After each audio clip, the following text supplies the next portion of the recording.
द्रोण भी था और कौन कौन थे? भीष्म पितामह थे, आचार्य भी थे, सब थे ना, अवस्था में सब थे। तो उनका चिरहरण हुआ तो द्रौपदी को किसी ने बचा नहीं पाया कि उन्होंने व्हाट्सएप से कृष्ण को कॉल किया था, मैसेंजर वाइबर से उन्होंने फोन किया था, नहीं ना? क्या किया था उन्होंने? कृष्ण बोल करके उन्होंने कृष्ण को संकल्प किया था। तो कृष्ण ने कैसे उनका संकल्प कैच लिया? तो हमारे में भी वो पावर है।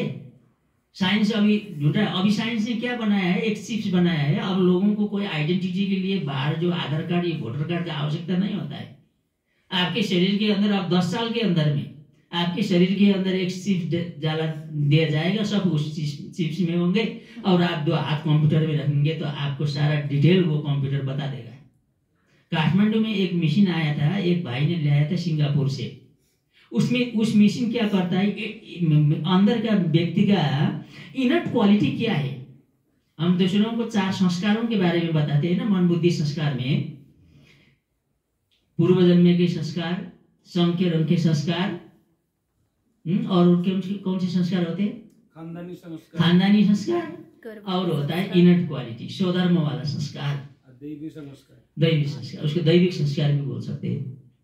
तो पहले के क्या करते थे, बच्चों को किंडरगार्टन होता था, प्लेग्राउंड होता था, बच्चों के एक हॉल में छोड़ देते थे और उसमें बहुत मटेरियल्स होता था और बच्चे जिस मटेरियल्स को छोता था, बिगाड़ता था, बनाता था, कुछ करता था तो उसका इनर क्वालिटी है, उसी में पढ़ाई किया जाता था। ये अमेरिका ने ये निकाला किंडरगार्टन स्टडी का।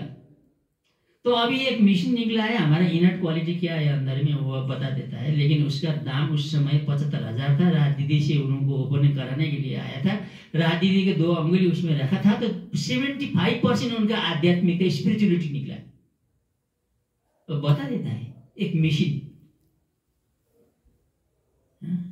डॉक्टर फारूक को आपने देखा, इंडिया की सबसे पहले टेस्ट ट्यूब बेबी है, वो थॉट लीडर है। उन्होंने एक माउंट आबू में प्रेजेंटेशन किया था। मेडिटेशन से बहुत बल प्राप्त होता है लोगों के। तो हमें क्या करना चाहिए? प्यूरिटी, जो ब्राह्मण जीवन के। कभी कभी आप बाप दादा के एक गुलजार दादी के आप पिक्चर देखो, जैसे बाबा का यह है जो प्यूरिटी के बारे में वहाँ दिखाते हैं कि जिसने मन के ऊपर भी थोड़ा सा दूसरों को अपवित्र दृष्टिकोण से देखा है तो फिर ब्राह्मण जीवन में इसका बहुत बड़ा पाप। तो उन्होंने आँख कैसे है दादी का सुने, बाप दादा का, बाप के रूप में, अभी लास्ट में तक धर्मराज के रूप में प्रकट होगा। इसीलिए सबसे पहले हमें श्रृंगार में ऊपर में दिखाते ताज, 16 श्रृंगार में वह प्यूरिटी का ताज अभी धारण करना है, वो स्थूल नहीं। दूसरा दिखाता है क्या, यहाँ क्या दिखाता है? तिलक के ऊपर चिंदी। ये चिंदी का मतलब क्या है? चंदन का जैसा सुगंध फैला है, लेकिन चंदन का जैसा सुगंध फैलाने एक अवरोध बनती है। वो कल सूरज भाई जी भी इसमें बता रहे थे, दूसरों से हम अपेक्षा रखते हैं, कुछ हो जाए, इससे मेरा काम बन जाए, कुछ मेरे लिए करे, लेकिन दूसरों को कभी भी अपेक्षा नहीं रखना है। क्योंकि मैंने कई बार दूसरों की अपेक्षा किया लेकिन मेरे के हानि हुआ। उन्होंने वो अपेक्षा अगर पूरा नहीं होता है तो संकल्प चलता है और उसको हम कुछ बोल भी देते हैं, निकलता है। क्योंकि ये कारण क्या है? अपेक्षा रखना। मैंने 3 बार मेरे को हार्ट अटैक आया, 3 बार, 2 बार माइनर आया, 1 बार मेजर आया। तो मैंने 1 साल तक हार्ट अटैक आया तो ब्लड पतला करने वाला दवाई लिया और सारी दवाई थी उसमें और भी, लेकिन उससे मेरा क्या हुआ? अल्सर हुआ। दीदियों को मालूम है, बबीता दीदी, मुना दीदी, और अल्सर होने से मेरे मुख से और स्टूल से बहुत ब्लड निकल गया। उन्होंने हॉस्पिटल ले गया, दार्जिलिंग में एडमिट किया। वो तो पाउंड ब्लड देने में कितना समय लगा था और ब्लड भी कितना निकल गया शरीर से, बचाने के लिए उन्होंने जल्दी जल्दी मेरे को सिलीगुड़ी ले गया। सिलीगुड़ी में एक दिन डॉक्टर ने फिर रुकाया, डॉक्टर नहीं था, दो ही था उस समय वहाँ पर। ये अल्सर का ऑपरेशन करने वाला डॉक्टर, एक साई नर्सिंग होम में, एक आनंद लोक में, दो ही डॉक्टर था। तो डॉक्टर अग्रवाल ने मुझे वो अल्सर का ऑपरेशन किया। तो फिर मैंने हार्ट का ऑपरेशन किया 1 साल बाद।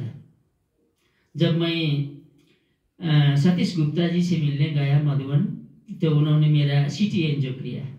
अभी एंजियोग्राफी में यहाँ पर एक सुई डालते हैं और शरीर के कितने ब्लॉकेज वो दिखाते हैं स्किन पर, लेकिन अभी सीटी एंजियो निकला है, उसको कोई सुई डालना नहीं पड़ता है। एक सीटी मशीन के अंदर डाल देते हैं और एक बड़ा इतने इंजेक्शन क्या देते हैं तो वो निकल देता है कितने ब्लॉक। उसमें 6 ब्लॉक निकला, 100% भी निकला, 90% भी निकला, 80% निकला, 6 ब्लॉकेज। और भल भी टूटा हुआ था। तो सतीश गुप्ता जी ने बोला मेरे कार्यक्रम में भल बैठो, लेकिन मेरे कार्यक्रम से आपको लाभ मिलने वाला नहीं। तो मैं भटक गया, आया यहाँ पर बेंगलोर की तरफ गया, व्हाइट फील्ड गया, बेंगलोर में नारायण हृदयालय गया। फिर मैं भटकते भटकते गांधोक आ गया। यहाँ एक दुर्गा प्रसाद नाम का डॉक्टर है नीचे क्या है मणिपाल। तो वहाँ गया, उन्होंने मेरा देखा सीटी है जो आप 1 महीना के अंदर अगर ऑपरेशन नहीं करेंगे तो आपका जीवन ही नहीं रहेगा, वो बोल दिया। अगर आपको ऑपरेशन करना है कंसेशन में सरकारी हॉस्पिटल में तो मैं आपको एक सिफारिश कर दूंगा, आप कलकत्ता जाओ, लेकिन आपको सरकारी अस्पताल में 1 माह से ज़्यादा लगेगा, लेकिन पैसा कम लगेगा। तो फिर क्या करें हम, मुन्ना दीदी को सब बताया और केसर दीदी जी को भी बताया। तो उन्होंने बनारसी भाई जी से बात किया, मुन्ना दीदी केसर दीदी ने, तो मुझे अहमदाबाद ले गया। अहमदाबाद जाने के बाद फिर मुझे एंजियोग्राफी कराया। एंजियोग्राफी में भी वही रिपोर्ट निकला जो पहले था। तो फिर मेरा हार्ट का ऑपरेशन हो गया, लेकिन 6 जो ब्लॉकेज था एक ही साथ डॉक्टर बाईपास में 6 ब्लॉकेज को नहीं खुलाता है। मेन ब्लॉकेज 90% 100%, 3 ब्लॉकेज को उन्होंने खुलाया। वाल्व को मैंने बोला चेंज कर देना। 2 वाल्व होता है, मैंने देखा, टिश्यू वाल्व होता है, एक मेटल वाल्व होता है, और मुझे टिश्यू वाल्व लगा देना, मेटल वाल्व नहीं लगाना, क्योंकि मेटल वाल्व 5-6 साल के बाद फिर चेंज करना पड़ता है। डॉक्टर को मेरा ब्लड पंपिंग रेट होता है ना, उस समय 35 था। डॉक्टर डर गए, शायद मुन्ना दीदी को बताया था बोला इसका ब्लड पंपिंग रेट कम है। तो फिर मेरा वहां पर बाईपास किया उन्होंने, लेकिन वाल्व उन्होंने चेंज नहीं किया। और अभी मेरा ब्लड पंपिंग रेट है 26 में आया। जब 20 हो जाता है तो जीवन ही नहीं रह जाता है, तो होना चाहिए 72 और 90 के बीच में। ये आप समझ रहे होंगे, ये धड़कन नहीं है, धड़कन अलग है, लेकिन ब्लड पंप अलग है। लेकिन ये ब्लड पंप होता है, हार्ट ब्लड को प्यूरिफाई करता है, पंपिंग करता है, सारा शरीर के ब्रेन के न्यूरॉन्स में और वेन में, सारा शरीर के अंग नस में ऑक्सीजन भी पहुंचाता है, ब्लड भी पहुंचाता है। आपने गीत सुना है, हमारे दीदी सिलगड़ी वाली दीदी गीत गाई, बहुत ही उनका स्वर बहुत अच्छा है, रमा दीदी। मैं सभी को दीदी बोलता हूँ, बहन नहीं बोलता। मामा ने समझा दिया। एक बार क्या हुआ, मुझे एक प्रोग्राम करना था, इलाहाबाद में हाई कोर्ट के मेन जज आया था मुख्य अतिथि बन करके। तो उनको मुख्य अतिथि के रूप में रखा था, सेंटर वाले, इसीलिए मैं नहीं बोल रहा हूँ। दीदी और बहन बोलने में कोई फर्क तो नहीं है, इसीलिए मैं सेंटर में रहने वाले छोटी छोटी कुमारियों को भी दीदी बोलता हूँ। उससे उस दिन की घटना से तो मेन जज ने क्या बोला, जब पश्चिम नेपाल में महिला सेंटर में रहने वाले वो तो दीदी बोलता है या तो बहन जी बोलता है, ये तो क्या है, ये तो ब्रह्म कुमारी के सिस्टम पश्चिम और पूर्व नेपाल में फर्क है। स्पीकर के रूप में मेन जज आया था, स्पीकर के रूप में उन्होंने बोल दिया ऐसा। इसलिए मैं उस दिन से कभी भी सेंटर में रहने वाली जो छोटी छोटी बहने उनको भी मैं दीदी ही बोलता हूँ। दीदी बोलने से क्या अर्थ है? एक ही शब्द तो है, बहन के शब्द में दीदी बोल दिया। तो मैं बात कर रहा था किसका,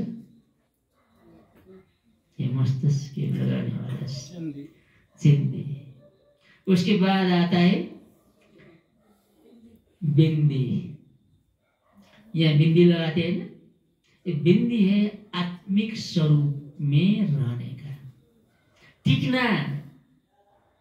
कौन बोल रहा था यहाँ पर टिकना क्लास में? देवराज भाई जी कौन बोल? टिकना, टिकना मतलब टीका, मतलब टिकना। टीका टीका हो से उसको शब्द अपभ्रंश होकर के बोल दिया हमने, टीका बोल दिया। वो टिकना, टिकना था आत्मिक स्वरूप में टिकना। इस शौक को नहीं देखना और इस सांप को नहीं देखना। यहाँ पर जो चमकीला हमारा मणि है, उस मणि को ही देखना। ठीक है, क्या देखना? मणि को देखना। शरीर का रंग जैसा भी हो, काला हो, गोरा हो, नीला हो, पीला हो, जैसा भी हो, क्या देखना? मस्तिष्क के बीच में एक चमकता हुआ मणि, वही देवता बनता है। ब्रह्मा बाबा का एक डायरी मुझे मिला, दैनिकी होता है ना डायरी, एक प्रत्येक दिन शाम के सोने के पहले वो ब्रह्मा बाबा क्या करते थे, वो मैंने लिया कॉपी करके मधुबन से, वो मेरे पास है। वो डायरी था 1933, 34, 35 का। शिव बाबा उनके तन में नहीं आया था। वो डायरी को मैंने अध्ययन किया। उन्होंने बहुत वहां पर लिखा हुआ है, मैं शरीर नहीं हूँ, मैं आत्मा हूँ।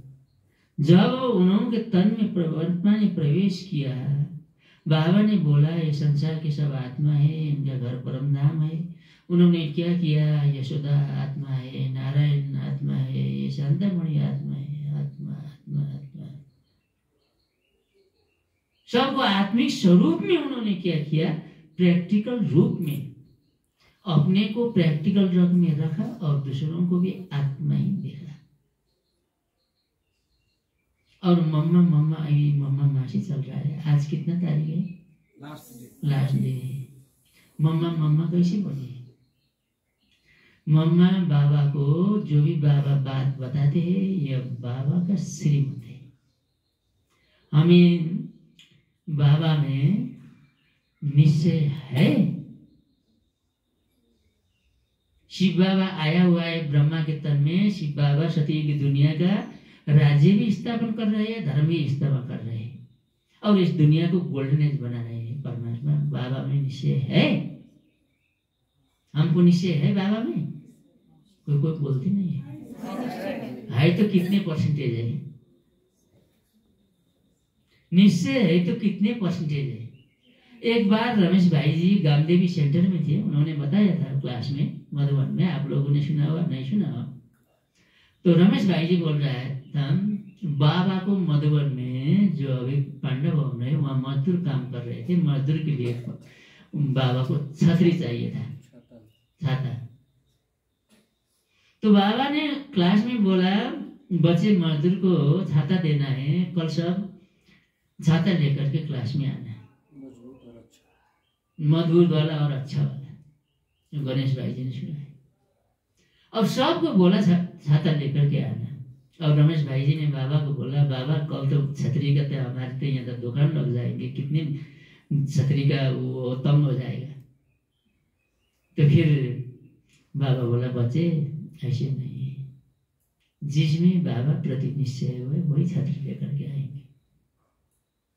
तो फिर कल दो व्यक्ति ने छतरी लाया था, एक ने लाया था बाबा ने मंगाया है तो बहुत अच्छा क्वालिटी के लिए जाना चाहिए। उन्होंने एक फोल्डिंग वाला बहुत ब्यूटीफुल, देखने में सुंदर, बहुत महंगी छतरी एक खरीदा और उसने वो छतरी लेके आया। दूसरों ने एक छतरी ले आया जो काठ के लकड़ी वाला डंडा वाला होता था पहले, 8 करम वाला, और इसको घोड़ी बोलते थे ऐसे, यहाँ से फिर उसको उगारना पड़ता था, फिर उसको अटकाना पड़ता था। वो छतरी लेके 2 छतरी लेके आया। और बाबा ने मार्क्स किसको दिया ज्यादा? जो बहुत सुंदर छतरी ले आने वाला महंगे छतरी वाला ले आने को दिया कि जो मजदूर के लिए आने वाले को दिया? मजदूर को जो ले आया उसी को दिया, लेकिन दोनों ने लाया। क्यों? निश्चय ड्रामा में निश्चय, बाप में निश्चय, आत्मा में निश्चय, वो अलग बात है। लेकिन बाप में निश्चय कितना है? बाबा कह क्या रहा है उसको ध्यान से सुनना। बाबा में निश्चय 4 प्रकार के होते हैं। एक होता है अटल निश्चय। इसका मैं एक्सप्लेनेशन नहीं करूंगा, क्योंकि हमारे से बहुत ज्ञानी भी है, योगी भी आप लोग हैं, हम तो कुछ है नहीं। एक्सप्लेनेशन अटल का एक्सप्लेनेशन में ये लंबा समय हो जाएगा। पहला है अटल निश्चय,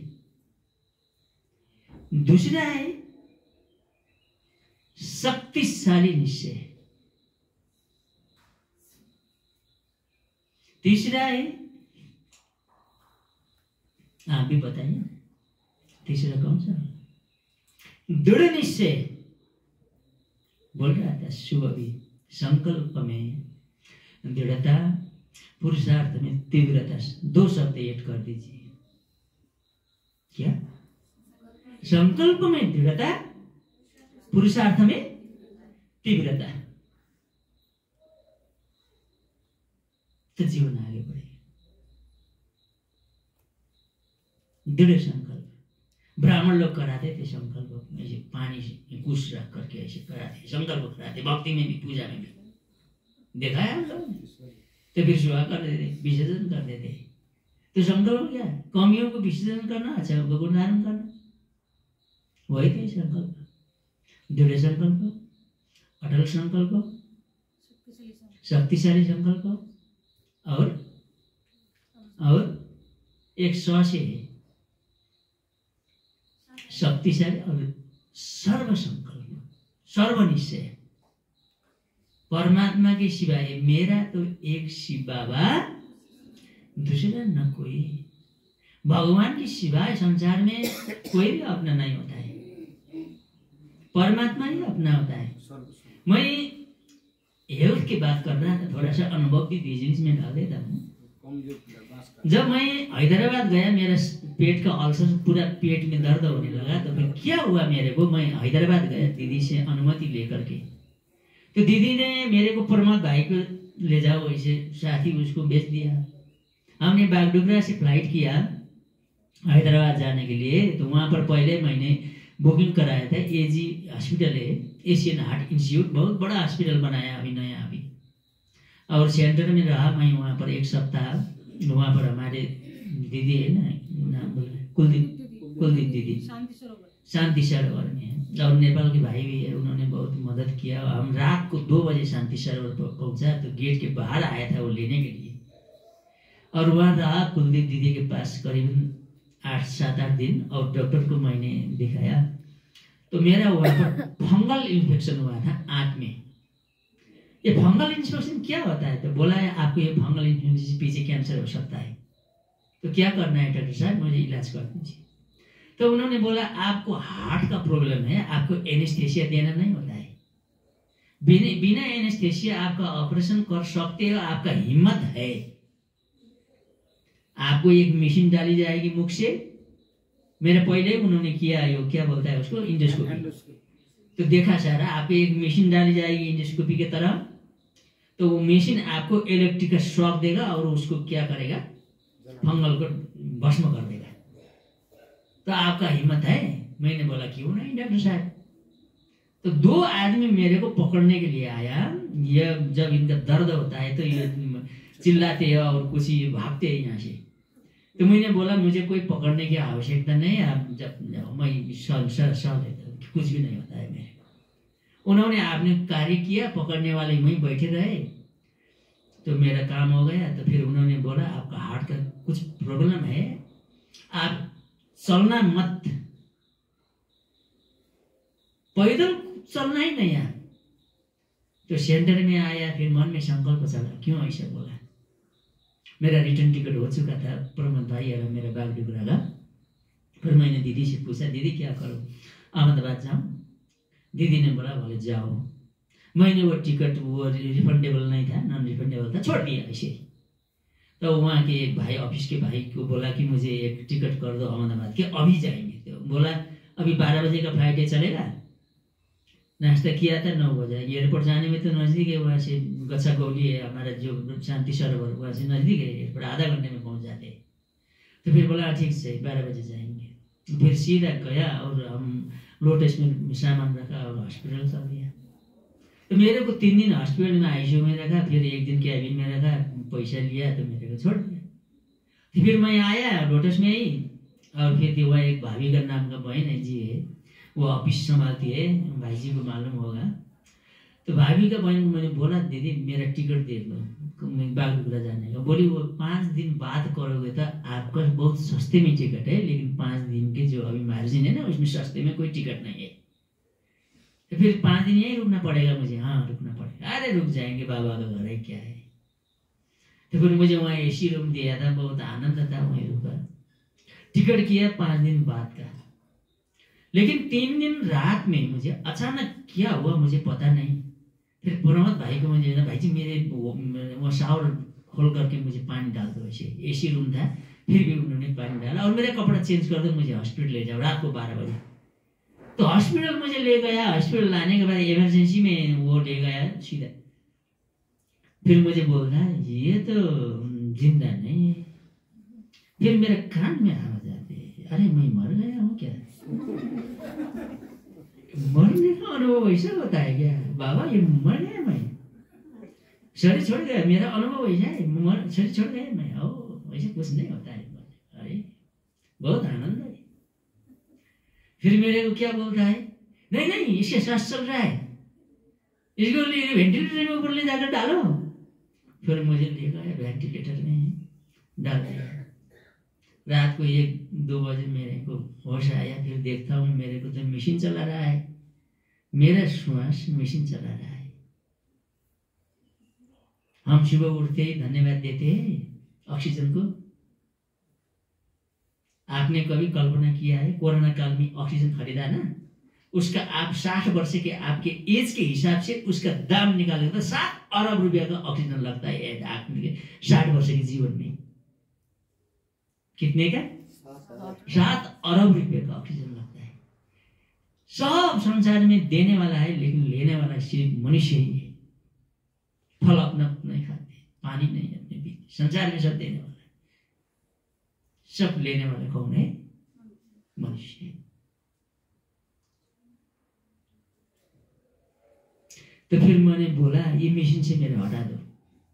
नहीं नहीं आपका कोई गार्जियन नहीं है यहाँ पर, नहीं हटाएंगे। अरे हटा दो ना मेरे को। तो उन्होंने हटाया, सुबह हटा दिया मेरे को। तो फिर मॉनिटर है वहाँ पर आगे, मैं देखता वो मॉनिटर जानता हूँ मेरा प्रेशर कितना है, मेरा ऑक्सीजन लेवल कितना है, मेरा हार्ट का पंपिंग कितना है, वो मॉनिटर में आता है वहाँ पर आईसीयू में। आप कोई आईसीयू में रहे हैं? आईसीयू वेंटिलेटर में कोई रहे हैं आप? यहाँ पर कोई नहीं। तो फिर सौभाग्य है आपका, नहीं रहे, दुर्भाग्य नहीं। बबीता दीदी और राज भाई पहुंचा अगले दिन सुबह ही। इन्होंने कुछ नहीं देखा अहमदाबाद की, और वहां पहुंचा बबीता दीदी और राज भाई। और वो तो मेरे को देखते देखते रोने लगे। बनारसी भाई जी भी आ गया, मृत्युंजय भाई जी भी कुछ काम के लिए आया था, वो भी देखने के लिए आया। हॉस्पिटल में मेरे को राहत मिली। मैं बेड से नीचे बैठकर ऑक्सीजन निकाल करके आईसीयू का कुछ लगाते हैं ना शरीर में, वो निकाल दिया मैंने। फिर वहाँ कोई नर्स नहीं होता है आईसीयू में। आईसीयू मतलब डॉक्टर की निगरानी होती है, सारा डॉक्टर होता है, वहाँ नर्स नहीं होता है। तो फिर डॉक्टर के बोल करके निकल दिया और नीचे कुर्सी पर मैं बैठ रहा था। मेरे पीछे कोई आदमी ऐसा कर रहा है, ऐसा कर रहा है। मेरे को बहुत पेन है हार्ट में, हार्ट का गिद्ध बना हुआ है। दिल का गिद्ध है, किडनी का गिद्ध नहीं है, ब्रेन का गिद्ध नहीं है, लंग्स का नहीं है, फेफड़े का नहीं है, गिद्ध किसी का अंग का नहीं है। और हिंदी में गीत सुनता हूँ, दिल दीवाना दिल पे चुकाए सनम, दिल लेने वाला बाबा का भी दिल है। नेपाली में गीत सुनता हूँ, मुटु जलिरहेछ। वाह, मुटु बोलता है ना दिल को।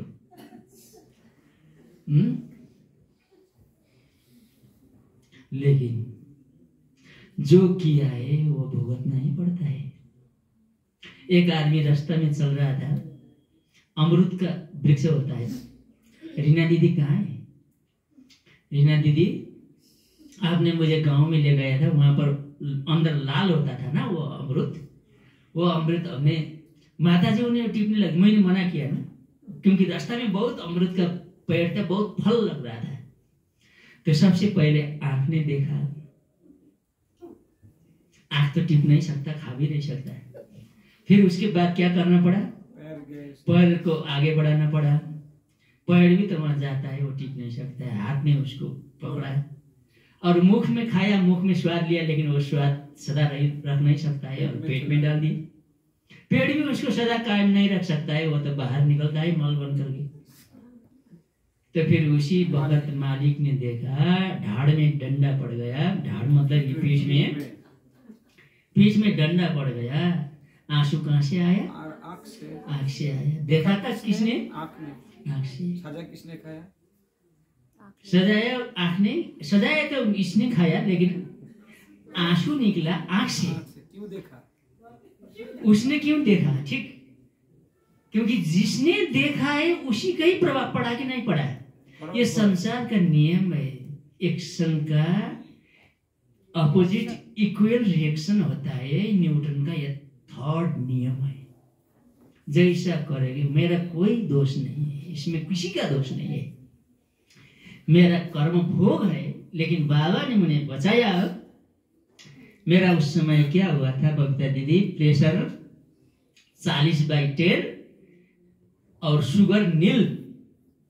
ऐसी हालत में कोई भी लोग नहीं बचता है, इसलिए इमरजेंसी में मुझे डेड बॉडी घोषित कर दिया था। आप डरो मत, ये डेड बॉडी नहीं है, आत्मा है, इसमें कोई डरते डेड बॉडी नहीं। बाबा बोलता है कि जीते जी मरो, नेपाली में बोलता है जिउँदो मुर्दा। कोई मरता है घर में और उसको लाश ले जाते हैं चिता में रख करके, और रास्ता में जिंदा हो जाता है, तो उसको घर लौटाते नहीं है, क्योंकि उसको रास्ता में रखना पड़ता है। और जितने दिन वो जीता है, रास्ता में जीता है। हमारा लाइफ ऐसा है। हम संपूर्ण समर्पण है। संपूर्ण समर्पण की निशानी क्या है? हम सब सेंटर में रहने वाले यहाँ दीदी लोग हैं, भाईजी है, दाजू है। नेपाली में दाजू बोलता है, बहुत अच्छा लगा। ये पोखरा साइड में सबको दाजू बोल देता है, उसमें जी लगाना नहीं पड़ता है। भाई बोलने से भाई जी लगाना पड़ता है। दाजू में दाजू जी नहीं होता है। दाजू बोल फिनिश्ड, दाजू जी नहीं। पर दीदी के पास जो सेंटर है, वहां के दीदी लोग दाजू बोलते हैं। मैं किस बात में बता रहा था? समर्पण। जिंदा आदमी पानी में अगर तैरना नहीं आता है, पानी में वो डूबता है। लेकिन जब वो मर जाता है तो फिर वो डूबता नहीं, तैरता है। क्यों? कौन सा वस्तु पानी में तैरता है, कौन सी वस्तु पानी में डूबता है? जो जिंदा है वो डूबता है, जो मुड़ता है वो तैरता है। देवराज भाई जी को तो मालूम है, आप नहीं बताना, क्योंकि वो साइंस का साइंस पढ़ा हुआ है उन्होंने। ये साइंस पढ़ने वाले कौन है दीदी? और क्या है इसका फॉर्मूला? मालूम है? नहीं। उसका होता है डेंसिटी पावर। राइट ना देवराज भाई जी? Density power. पानी का डेंसिटी पावर ज्यादा होता है तो पानी उसको डुबाता नहीं है। आप 50 मन की एक लकड़ी पानी में डाल दो, वो डूबता नहीं है। टाइटैनिक डूबा, क्यों डूबा था टाइटैनिक? 100% वो कोई डूबने वाला नहीं था। लेकिन एक छेद था उसके नीचे, कोई ने उस छेद को चेक नहीं किया था। इसलिए हमारी बुद्धि में, कौन बता रहा था कल, बुद्धि में लीकेज है तो ज्ञान भी टिकता नहीं, योग भी टिकता नहीं। कोई छेद होना नहीं चाहिए। ऊपर से डालो नीचे से निकल जाए, क्या है?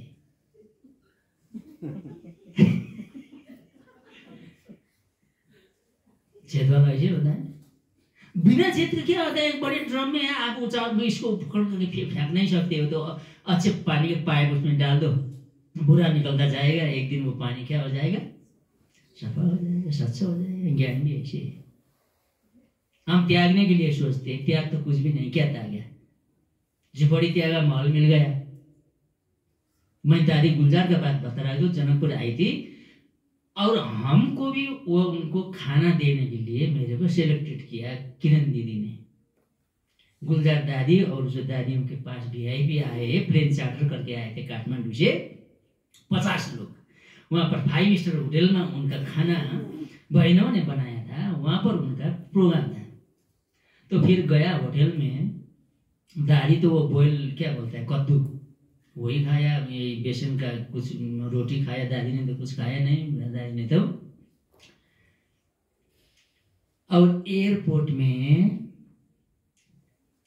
75 गाड़ी दादी को लेने के लिए पहुंचा था। 75।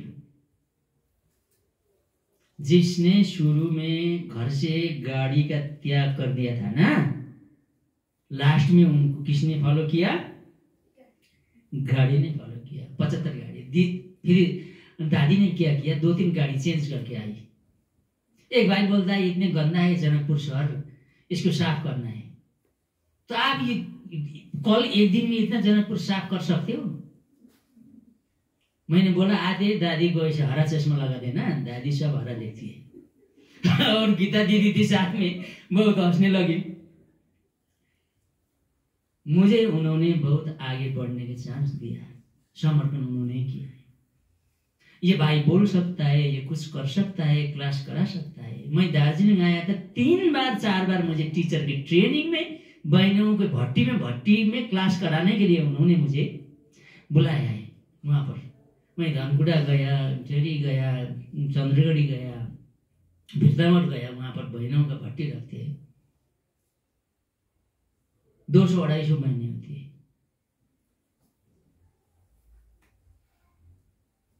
मैं जब आता था ना, मेरा हाथ ऐसे कांपता था माइक देखने से, बोलना नहीं आता था। दीदियों ने मुझे आगे बढ़ाया। बाबा का मैंने बहुत अध्ययन किया, मैंने संसार की बहुत पुस्तकें पढ़ी है। मैंने सूरज भाई जी से दार्जिलिंग में पूछा, आपने गोल्ड मेडलिस्ट रहे, ब्रह्मा बाबा ने आपको क्यों मना किया था सेंटर में? जब आप समर्पित होने के लिए मधुबन फर्स्ट बार गए, बाबा ने मना किया था, अभी आपका नहीं, फिर दूसरी बार है। फिर उन्होंने क्या किया, सूरज भाई ने MA का जो सर्टिफिकेट था ना, MSc का गोल्ड मेडल सर्टिफिकेट उन्होंने फाड़ करके आग लगा दी। तो फिर बाबा ने उनको किचन में ड्यूटी, भाई जी बता रहा था, किचन में ड्यूटी दिया। तो अभी उनका एक दृष्टि लेने के लिए हम तरसते हैं।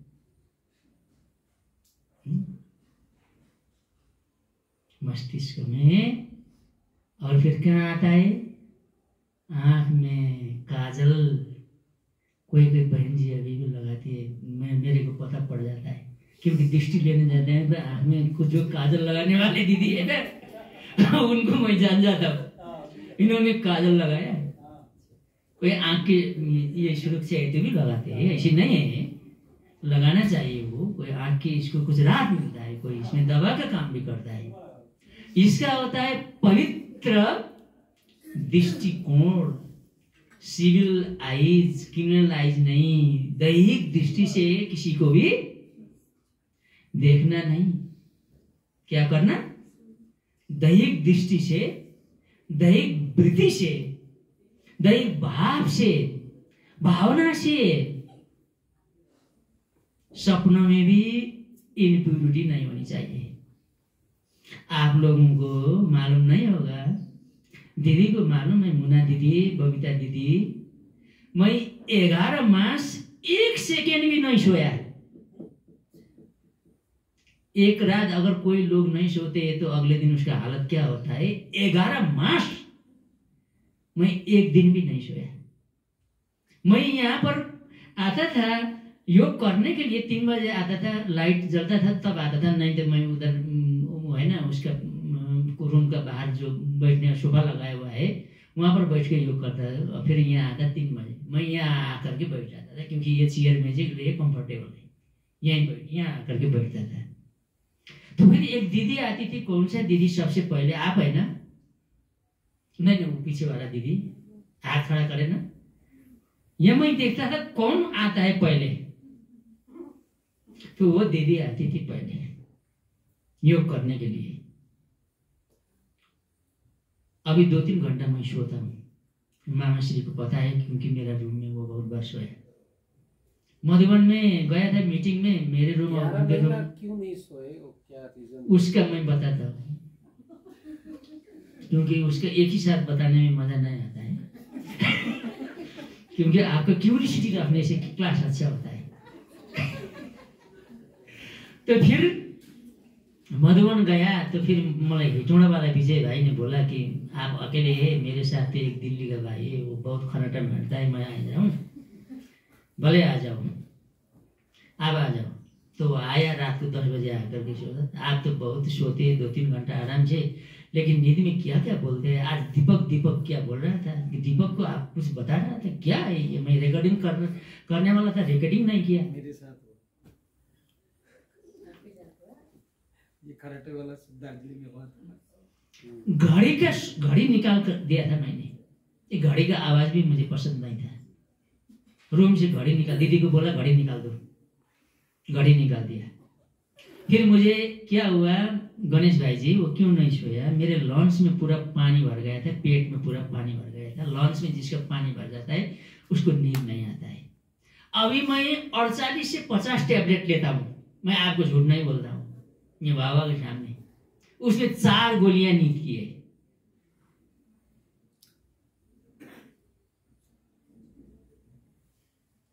ये नींद की गोली मैं छोड़ नहीं सकता क्योंकि ड्रग्स है, वो मेरा हैबिट बन गया। पहले के जमाने में राजा लोग जब युद्ध करते थे तो 20 कन्या रखते थे, वो मालूम होगा आपको, उसके एक्सप्लेनेशन नहीं करूँगा। मेरा जीवन, कौन बोल रहे थे मेरे को, आप तो बहुत अच्छे हो गए, स्वस्थ है, लोग देखते हैं मुझे स्वस्थ है, उसका नजरिया बहुत अच्छा है। मैं अपने दुख दूसरों के आगे प्रस्तुत नहीं करता हूँ, लोगों को हंसाता हूँ, महिमा करके हंसाता हूँ।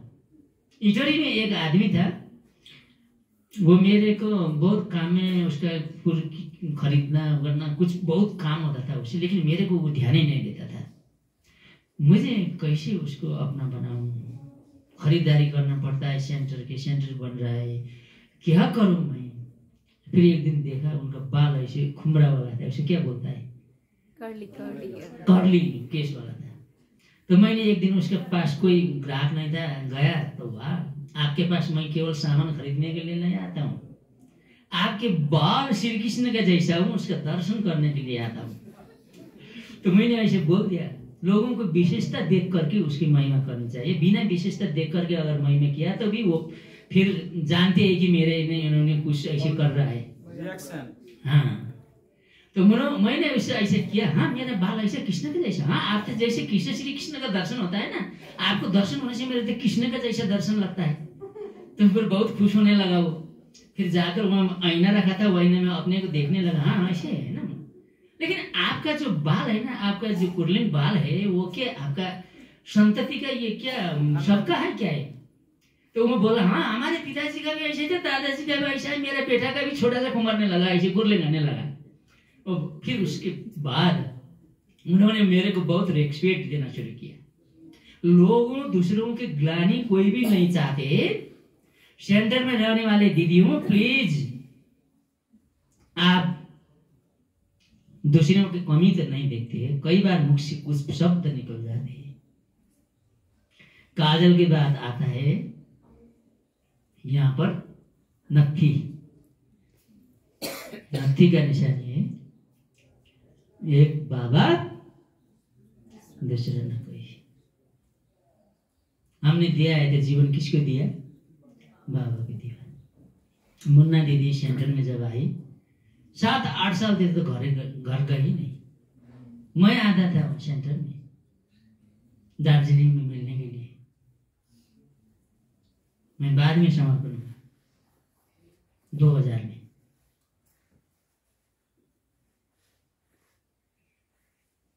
दृढ़ बाबा मेरा एक दूसरा न कोई। वो जहाँ पर रहती थी ना गुलजार दादी की माँ, ऑलराउंडर दादी पुष्पा दीदी है ना अभी वहाँ पांडव भवन में। पुष्पा दीदी ने एक दिन बताया फोन आता था पुष्पा दीदी का कोई आशा का, उस समय तो वो छोटी थी।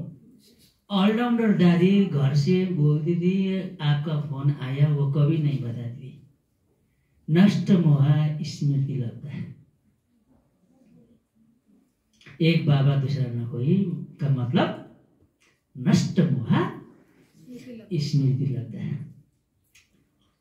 अंतिम समय में हमारा मन जहाँ होगा हमारा अवस्था वैसे होगा, और शरीर छोड़ने के बाद भी ऐसे ही पद मिलेगा। एक बूढ़े आदमी था इलाम में, वो सुबह 5 बजे सेंटर में आता था। आकर के दीदियों के नीचे शब्द के नीचे मुनेटी कस करके जो बैठता था पद्मासन में।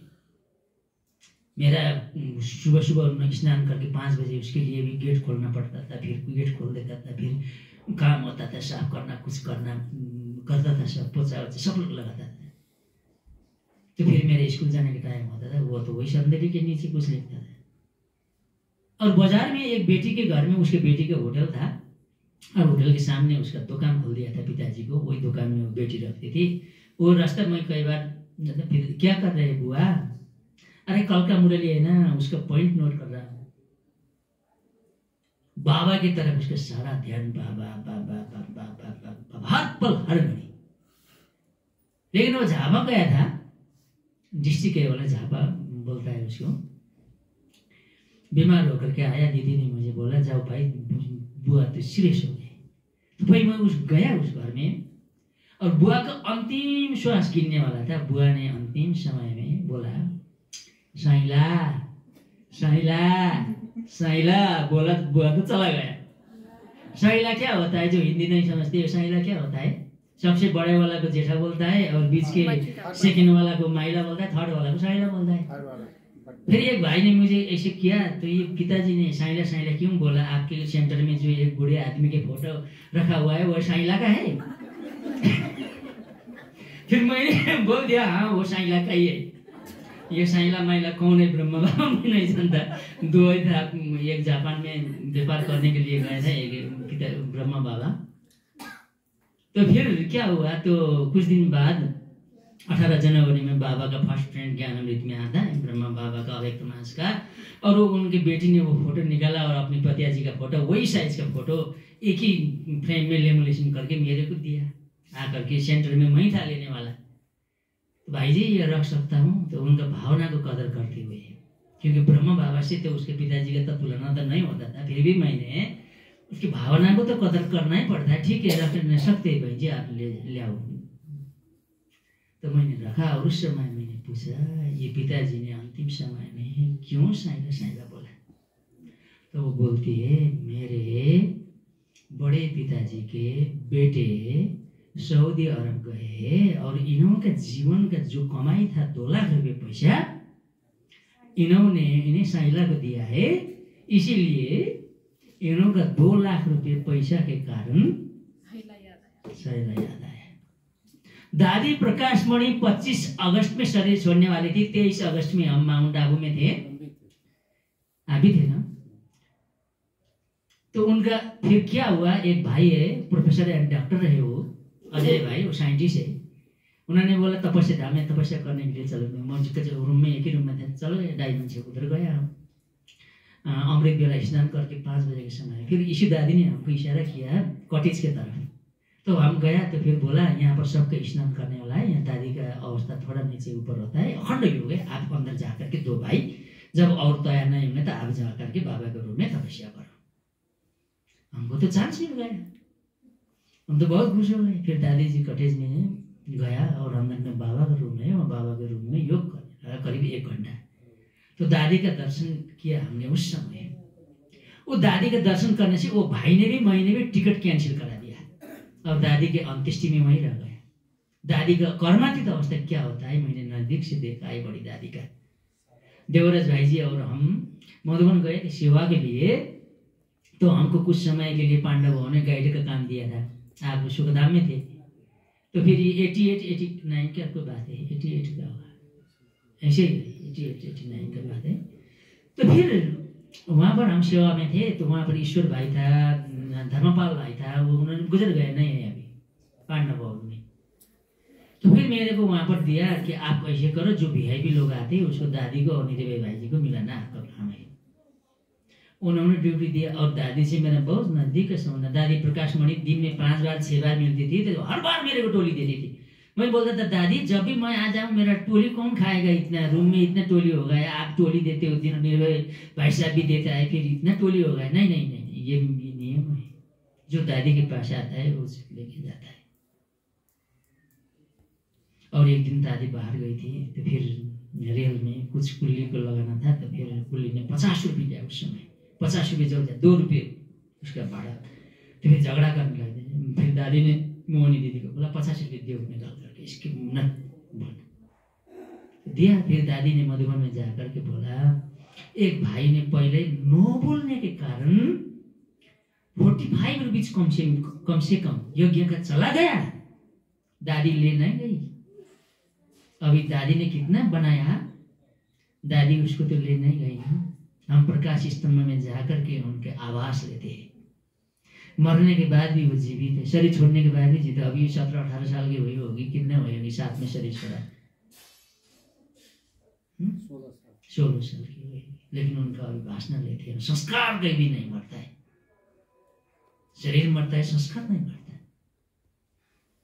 और तीसरा लगाते हैं इसको चमक बोलते हैं। चमक चेहरे से और चलन से बाबा का प्रत्यक्षता करने की निशानी है चमक। अंतिम समय में मुख से हम किसी को भी ज्ञान दे नहीं सकते। हमारे चेहरे और चलन से इष्ट देव का भी प्रत्यक्षता होगा, भगवान का भी उनको साक्षात्कार होगा।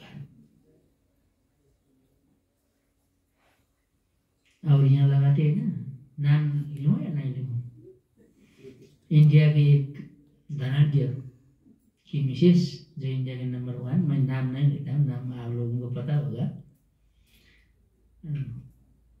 मैं नाम नहीं लेता हूँ। सफलता प्राप्त करने वाले व्यक्ति कोई नया काम नहीं करते, वही काम को नया ढंग से करता है। यहाँ पर जो सोनाम दीदी ने जो कार्य किया वही किया ना, योग रखा, तपस्या रखा, कमी कमजोरी को छोड़ने बोला, नया ढंग से रोमांटिक तरीका से। किसी के मन में एक रिंचक भी फीलिंग नहीं आया, सबको चांस भी दिया। जगदीश भाई ने इसके ऊपर क्लास कराया था। बड़े कौन होता है? उम्र से बड़े होता है, कारोबार से बड़े होते हैं, ज्ञान से बड़े, 16 बड़ों के विषय में उन्होंने क्लास कराया था।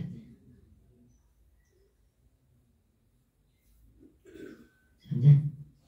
अभी क्या जो बहन निकली गई ना फास्ट, कितना मैनेजमेंट, टेंशन होकर के आते सेंटर में हम बोल देते आप में यहाँ रहती है, वो टेंशन खत्म हो जाता है।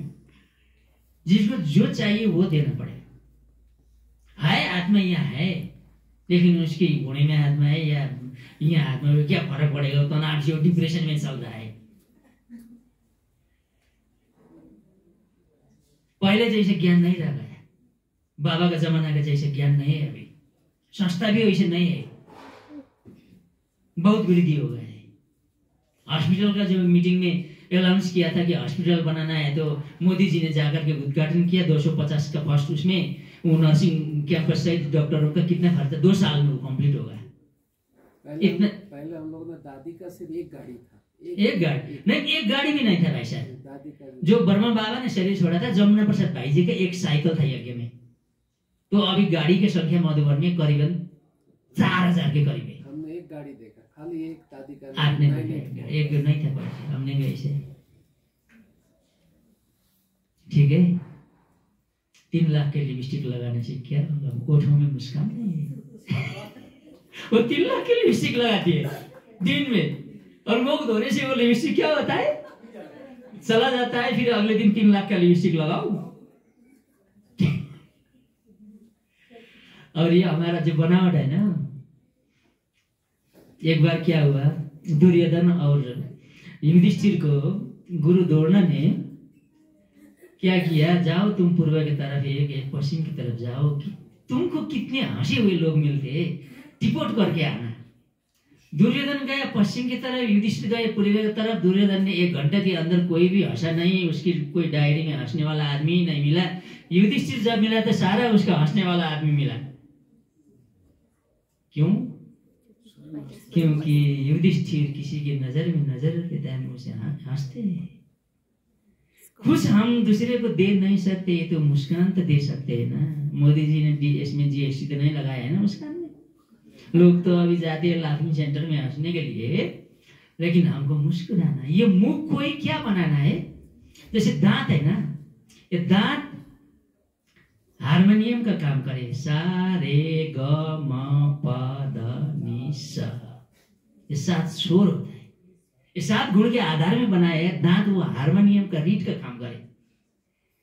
और हमारा जो ये ओठे होता है ना, ये फ्लूट का काम, क्या बोलता है इसके, मुरली, बांसुरी बजाने वाला काम करे।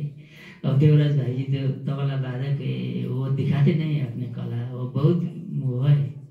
और ये हमारा जीव क्या करे, तबला का काम करे, हारमोनियम और जो बांसुरी और तबला का सार ताल मिल जाता है तो क्या हो जाता है, एक संगीत बनता है। जो संगीत हम मेडिटेशन करते वक्त भी वही संगीत लगाते हैं। जो गाय होता है ना, दूध नहीं देती है, तो वो संगीत लगाने से गाय दूध भी देती है। तो ऐसे तो कर सकते हैं ना, मुस्कान तो दे सकते हैं ना। हम मुन्ना दीदी को देखते हैं, वो जब भी देखते हैं तो फोटो उनका हंसा भाई निकलता है। क्या है ये, जब भी फोटो निकलता है हंसा भाई निकलता है, मुस्कुराते हुए, हंसते तो नहीं है, हंसते खिलखिलाते, हंसने नहीं। तो फिर हम उसके बाद 16 श्रृंगार में से कौन सा श्रृंगार में आए देवताओं का, कितना हुआ, यहाँ का रह गया कुंडल। कुंडल का मतलब एक बाबा से ही सुनो। क्या करूं, एक बाबा से ही सुनो। दूसरे हमारे से बड़े है, कारोबार से बड़े हैं, उम्र से नहीं, जिम्मेवारी से बड़े हैं। अगर वह गलत काम कर ले और हमको गलत काम करने के लिए करे तो हम क्या करें उस समय। हमको गलत काम करने के लिए कहा, वो भी गलत करे, हम क्या करना है उस समय। मैं एक मम्मा का उदाहरण देना चाहता हूँ। मम्मा का मास चल रहा है। एक बार मम्मा का तो हाजी का पाठ था। एक बार ब्रह्मा बाबा ने बोला कि मम्मा तुमको हर संडे किसी 5 जन का अवगुण निकाल करके क्लास में सुनाना। मम्मा तो किसी को अवगुण नहीं देखती थी। तो मम्मा ने तो बोला हाँ बाबा कर दो। सब मम्मा को देखने लगे, ये अवगुण कैसे वर्णन करेगी। बाबा बोलते थे मम्मा तुम उल्लू हो। हाँ बाबा हम उल्लू है, उल्टे लटक हुए थे ना, ज्ञान नहीं था। फिर मम्मा ने क्या किया, सारा उनका 10 गुण लिखा, ये ऐसा है, ऐसा है, ऐसा है, ऐसा। लास्ट में बोला कि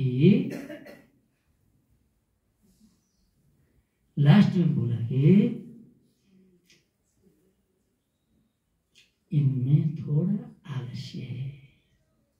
तो फिर बाबा ने बोला कि आपको किसी का अगले संडे से सुनाना नहीं।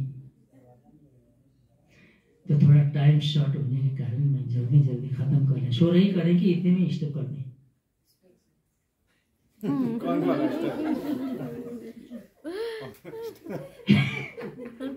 क्या करें प्रोग्राम, ठीक। तो फिर मैं जल्दी जल्दी बोल देता हूँ, उसका कोई एक्सप्लेनेशन करना ही नहीं था। फिर मेरे गले का हार, हार का मतलब क्या आता है? यह होता है विजय का निशानी। और होता है ये अंगूठी, यह अष्ट शक्ति धारण करने की निशानी है। और यहाँ होता है कंगन, बाबा का क्या है ये? मर्यादा का। और यहाँ होता है, इसका निशानी है दृढ़ता की निशानी, नहीं सहयोग का निशानी। और जो कमर में होता है करधनी, वह दृढ़ता का निशानी। और नीचे वाला जो अंगूठी होता है ना, वहाँ बिछुए बोलते हैं।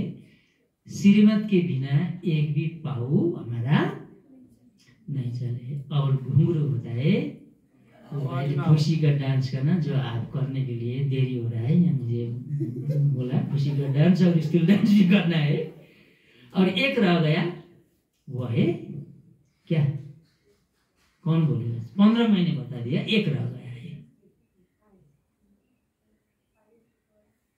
वो है वस्त्र। क्या है? वस्त्र। यह है सर्व गुणों की निशानियां। यह है तो हम सतयुग के फर्स्ट जन्म में आएंगे। तो स्कैनिंग करना दीदी, कल बहुत स्कैनिंग कराया दीदी। आपको मेरा कोई शब्द से धन्यवाद मैं नहीं दे सकता। मेरा ब्लड पंपिंग अभी 26 चल रहा है, किडनी में इन्फेक्शन है, क्रिएटिनिन बढ़ गया है, यूरिया है, और अभी क्या बोलता है उसका जो ब्लड का प्लेट काउंटिंग 18,000 है, हाथ में है। और फिर उसमें क्या पैंकेटाइटिस में थोड़ा गड़बड़ हो गया है, पूरा गैस होता है। फिर एक नहीं था, मैं बोलता हूँ आपके पास क्या नहीं है? फिर बोलता हूँ मेरा यूट्रस का प्रॉब्लम नहीं है और सब है। मैं 48 गोलियां लेता हूँ। तो फिर मेरा हर्निया भी निकल गया और ये आगे की तरफ आना था, अंदर की तरफ बढ़ गया है। लेकिन बाबा मुझे चला रहा है, मैं कार्यक्रम करा सकता हूँ 2 घंटा पॉजिटिव थिंकिंग का, या आप बोलते हैं आर्ट एंड लिविंग का, या साप्ताहिक कोर्स भी बोलते हैं, या खुशनुमा जीवन। अगर आपको मैं हिंदी कैसे लगा, मैं हिंदी का ऐसे वो नहीं हूँ। मेरा एक प्रोफेशनल शब्द चयन होता है ना, जो शब्द मैं नेपाली में चयन करके एक ही शब्द मैं बोलता हूँ ना, वो हिंदी में मेरा शब्द चयन नहीं होता है, क्योंकि मेरा हिंदी का शब्द भंडार नहीं है। अगर आपको अच्छा लगे तो आप 5 दिन का नहीं सकते तो 3 दिन का मुझे कार्यक्रम आप रख सकते हैं। क्योंकि जब मैं बोलने लगता हूँ तो यहाँ का जो बोझ मेरा चला जाता है, मैं दूसरी दुनिया में चला जाता हूँ। मेरे पर यहाँ बहुत बाबा ने पुस्तकया के विद्या पर हस्तगतम धनम दीदी बता रही थी, ज्ञान को कहाँ रखना है? यहाँ रखना है। ये वो वेद में लिखा हुआ है, पुस्तकया तया विद्या पर हस्तगतम धनम। मैंने क्या बोला आपको समझ में नहीं आया? संस्कृत शब्द है। हाँ, मामा बोला, थप दिया उन्होंने। तो फिर इसका मतलब होता है पुस्तक में विद्या है, धन है, लेकिन दूसरों के पास है, लेकिन आपके समय पर काम में नहीं आता है। इसीलिए विद्या को यहीं रखना है। सोनम दीदी, आपने ये नॉर्थ बंगाल का जो क्या कर दिया, मैंने ऐसे सोचा नहीं था। ये सोच से, मेरा सोच से ये आपने बड़ा काम कर दिया दीदी। आपको बहुत बहुत थैंक्स। मैं आपको ज़्यादा नहीं बोलता हूँ, आपको ये कला तो है ही, लेकिन किस समय किसका कौन सा चीज का जरूरत है, मैं उसका ज्यादा एक्सप्लेनेशन नहीं करता हूँ। लेकिन दीदी को वो सब भी मालूम होता है, बाबा टच करते हैं उसका। इसके लिए आपको बहुत बहुत बहुत बहुत दार्जिलिंग के तरफ से, मुन्ना दीदी, बबीता दीदी, सब बहनों के तरफ से वो तो देगी आपको, सारे भाई बहनों की तरफ से, और सारे नॉर्थ बंगाल, और मेरे तरफ से, मालदा से गौतम भाई जी की तरफ से भी। और मैं आपको कौन शब्द में धन्यवाद करूं, कोई शब्द मैं चयन नहीं कर सकता है। आपको बहुत बहुत बहुत बहुत बहुत थैंक्स। मैंने पीछे दीदी का क्लास रखने के लिए क्यों बोला, भल यहाँ पर सभा कम हो लेकिन मुझे समय थोड़ा ज्यादा मिले, इसीलिए मैंने दीदी को बोला, वो आपने पूरा कर दिया। मैं भी चतुर हूँ दीदी, चतुर सुजान हूँ। आपको बहुत बहुत थैंक्स। ओम शांति। शांति।